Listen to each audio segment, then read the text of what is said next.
এই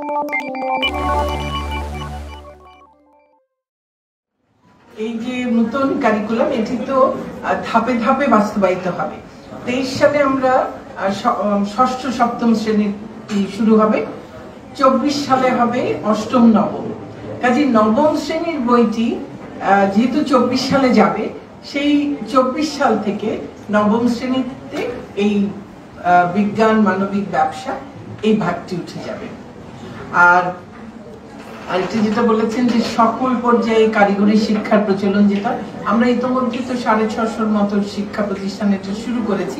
আমরা সকল শিক্ষা প্রতিষ্ঠান অর্থাৎ আমাদের 33,000 শিক্ষা প্রতিষ্ঠানে যেন এগুলো হয়, আর সেটার ব্যাপারে আমরা কাজ করছিলাম এবং করোনার কারণেও সেই কাজটি আসলে আমাদের ব্যাহত হয়েছে। কিন্তু তারপরও আমরা একটা হিসাব নিকেশ করে দেখলাম যে একসঙ্গে সবগুলোতে করতে গেলে এটা একটা মানে বিশাল আকারের একটা বিনিয়োগ। কারণ কারিগরি করতে গেলেই কিন্তু আমাদের ওই ওয়ার্কশপ গুলো লাগে, ল্যাবরেটরি লাগে। প্রতিটি শিক্ষা প্রতিষ্ঠানে এই একটা বড় অবকাঠামোগত একটা পরিবর্তন আনতে হবে, আর তার সঙ্গে ইকুইপমেন্ট দেওয়ার, এই যে সমস্ত সরঞ্জাম দেওয়ার সেই ব্যবস্থাটা করতে হবে, শিক্ষক নিয়োগ করতে হবে, ল্যাবরেটরি অ্যাসিস্ট্যান্ট নিয়োগ করতে হবে।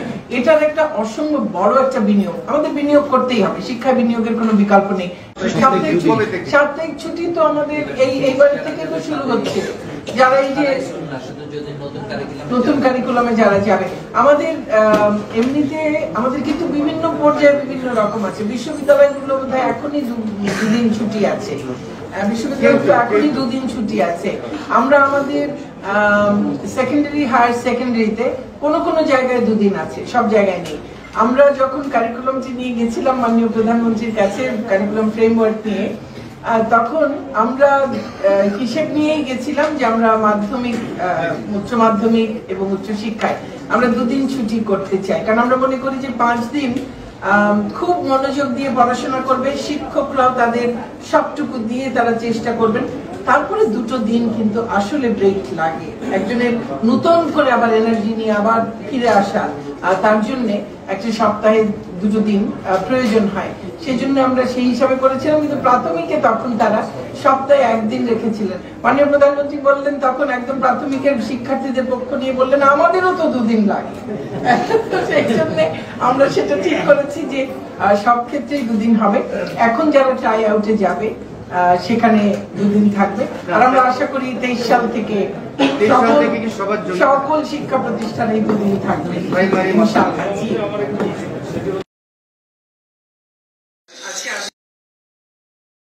আজকে আসলেই একটা খুব আনন্দের দিন।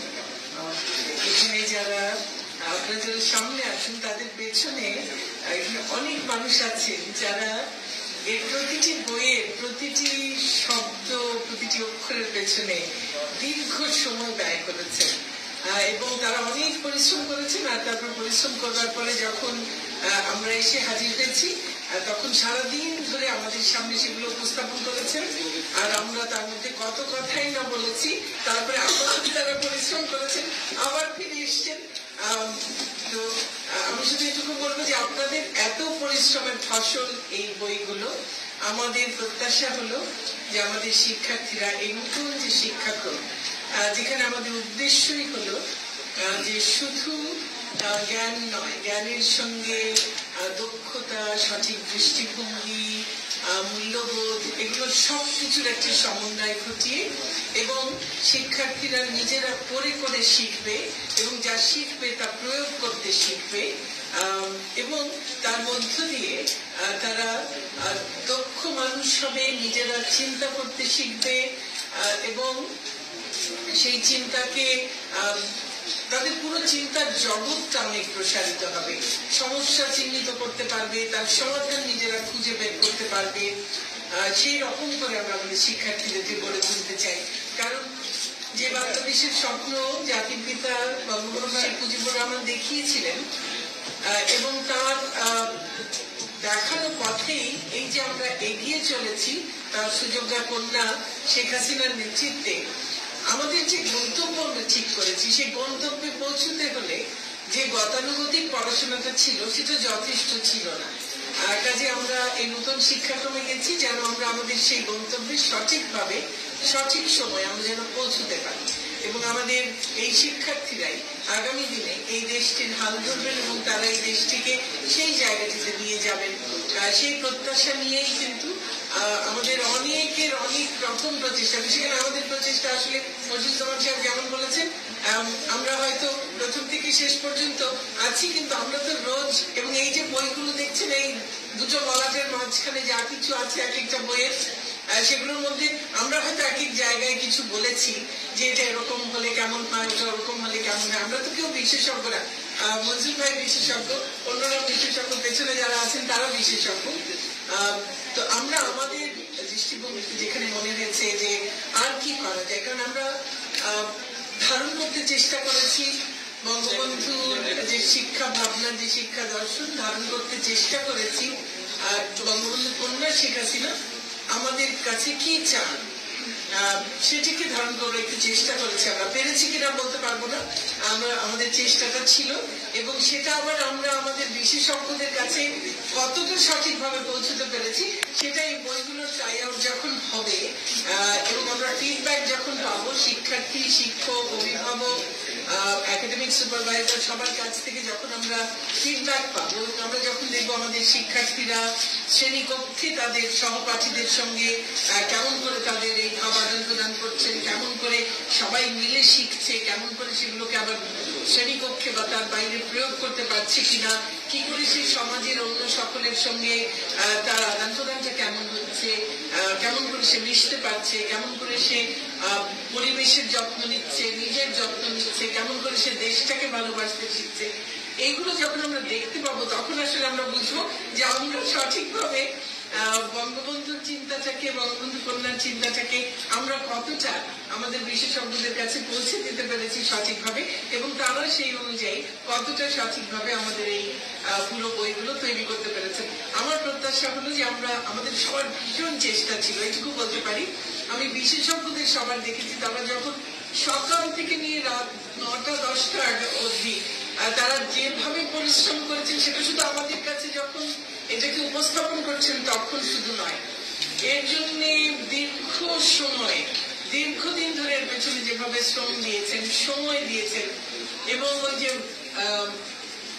একদম এটাকে নিজেদের করে নিয়ে যে যত আপন করে নিয়ে এটাকে সবচেয়ে ভালো যা করা যায় সেটার যে একটা অসম্ভব চেষ্টা করেছেন, আমার কাছে মনে হয়েছে যেটা একটা অসাধারণ ভালো একটা টিম ওয়ার্ক আমরা করতে পেরেছি। তারপরে ফলাফল আশা করি যে প্রত্যাশার কাছাকাছি নিশ্চয়ই আমরা যেতে পারবো। আর আমাদের এখন তো সবাই ট্রাই আউট শুরু হলো, প্রতি সপ্তাহে আমরা ফিডব্যাক পাবো এবং তার উপরে আমরা কিন্তু পরিমার্জন পরিশীলনের কাজটা আমরা করতে থাকবো। কাজেই যখন বছরের 6 মাস 8 মাস পেরিয়ে যাবে ততদিন আমার মনে হয় যে আমরা পরবর্তী বছরের বইয়ের একটা ভালো একটা চিত্র কেমন হবে তা আমরা জেনে যাব এবং 23 সালের আমরা যে দুটো শ্রেণীর বই আমরা তৈরি করব সেগুলো আবার আমাদের সেই প্রত্যাশা অনুযায়ী আরো ভালো হয়তো এখন যে বইগুলো আমরা দিলাম তার চাইতেও হয়তো আরো সুন্দর আরো ভালো হবে। আর আমরা সবসময়ের মতোই একটা আসলে সময়ের একটা বাধা ধরা একটা কাঠামোর মধ্যে আমাদের কাজ করতে হয়েছে হয়, সে কারণে এবং করোনার কারণেও আমাদের হয়তো ত্রুটি বিচ্যুতি কিছু থেকেই যাবে। এখানকার এখন যে বইগুলো হয়েছে তার মধ্যেও আমিও আমাদের চেয়ারম্যান মহোদয়ের মতো আপনাদেরকে অনুরোধ জানাবো যে যেখানে ভুলভ্রান্তি পাবেন সবাইকে বলবো একটু ভালো করে দেখতে, যেখানে যা ভুলভ্রান্তি পাবেন আমাদেরকে কিন্তু একটু বলবেন। তার কারণ আপনাদের এই যে ভুলভ্রান্তি ধরিয়ে দেয়া এটা আমি মনে করি আমাদের জন্য সবচেয়ে বড় সহযোগিতা, কারণ তার মাধ্যমেই আমরা ত্রুটি বিচ্যুতি বিহীন একটা ভালো পরিশুদ্ধ একটা বইয়ে পৌঁছাতে পারবো। সে আমাদের যেটি প্রচেষ্টা, তো আপনাদের সেই সহযোগিতার জন্য অনেক ধন্যবাদ। আজকে এখানে আমি সত্যি খুব কৃতজ্ঞ যে আমাদের সঙ্গে সৈয়দ নজরুল ইসলাম সাহেব আছেন, আর যিনি আমাদের সব এক দেশের বরেণ্য শিক্ষাবিদ, সাহিত্যিক, সাহিত্য শিল্প সমালোচক, আরো অনেক অনেক কিছু। সবচেয়ে বড় কথা তিনি আমাদের এমন একজন গুরুজন যিনি আমাদেরকে সবকিছুতে পথ দেখান, সহযোগিতা করেন, আমাদের ভুল হলে আমাদের ভুল ধরিয়ে দেন এবং অনেক স্নেহ করেন। তো ওনার কাছে আমার ব্যক্তিগত স্নেহের ঋণটা অনেক বড়। তো সেই ঋণ স্বীকার করেই বলছি যে তিনি এই প্রক্রিয়ায় যেমন ভাবে আমাদের সঙ্গে ছিলেন, আছেন এবং আগামী দিনগুলোতেও থাকবেন ইনশাআল্লাহ। আর তার জন্য তার কাছে আমি গভীরভাবে কৃতজ্ঞ, আমাদের শিক্ষা পরিবারের কাছ থেকেই, এবং তিনি শিক্ষা পরিবারেরই একজন। আর আমাদের এখানে অন্যান্য যারা বিশেষজ্ঞরা আছেন, তারিক হাসান সাহেব আছেন, ওর পেছনে আমাদের সব যারা বই লিখেছেন, প্রচন্ড পরিশ্রম করেছেন, তাদের সবাইকে অনেক অনেক অনেক কৃতজ্ঞতা, অনেক ধন্যবাদ।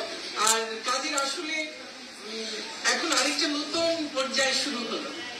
কাজী মানে আমাদের এটা চলবেই, সেটা আমাদের নতুন চেয়ারম্যান মহোদয় আছেন, যদিও উনি এনসিটিভিতে পুরনো মানুষ, কিন্তু চেয়ারম্যান হিসেবে নতুন। তাকে এই দায়িত্বে স্বাগত জানাই এবং তার সঙ্গে সামনের দিনগুলোতে তার সাফল্য কামনা করি। মশিউজ্জামান সাহেব তো আছেনই, এর সঙ্গে সারাক্ষণ আছেন, আমাদের সচিব মহোদয় আছেন, সবাই আছেন। আর আপনাদের সবাইকে অনেক ধন্যবাদ, আপনারা এসছেন এবং আমাদের কথাগুলো মানুষের কাছে নিয়ে যাবেন, আর মানুষের কথা আমাদের কাছে পৌঁছে দিয়ে আমাদেরকে আমাদের দায়িত্ব পালনে আরো সহযোগিতা করবেন। সেজন্য আপনাদেরকে অনেক অনেক ধন্যবাদ। একটি ভাষার মাস জাতির পিতার প্রতি, ভাষা শহীদদের প্রতি, আমাদের একাত্তরের সকল শহীদের প্রতি, নির্যাতিত নারীদের প্রতি এবং আমাদের সকল গণতান্ত্রিক আন্দোলনের সকল শহীদের প্রতি আমাদের শ্রদ্ধা জানিয়ে আমি বক্তব্য শেষ করছি। জয় বাংলা, জয় বঙ্গবন্ধু, বাংলাদেশ।